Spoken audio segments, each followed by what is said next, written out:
guys, today I have a very important tip for you on the serve.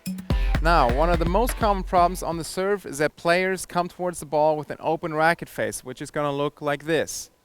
The racket face is open and moving towards contact.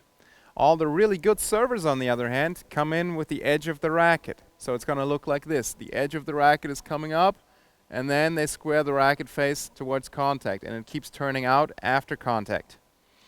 Now, the reason for that is that the movement that I just showed you, where you come in with the edge and then turn out the racket, is called pronation, and it is one of the main power sources on the serve. The first thing you need to do is check your grip, though.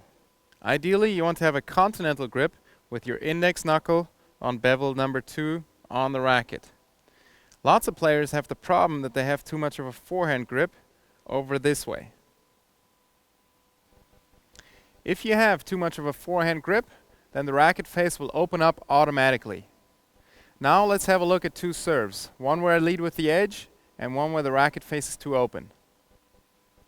In the video on the left, I hit my regular serve with a continental grip. In the video on the right, I used more of a forehand grip and simulated a typical serve with a rather open racket face.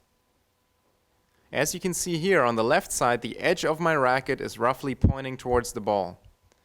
From this position, I can then pronate my forearm, which allows me to generate a lot of racket head speed. On the right side, you can see that the racket face is much more open and the strings are roughly pointing towards the ball.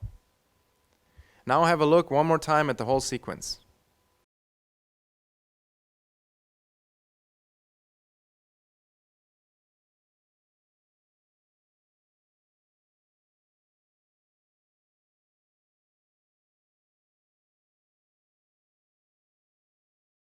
Usually, two things happen when you come towards the ball with an open racket face.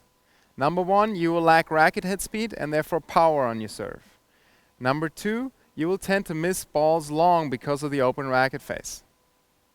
Alright guys, the open racket face is definitely one of the most common problems that I see on the serve, and therefore I highly recommend that you check your own serve and make sure that you lead with the edge.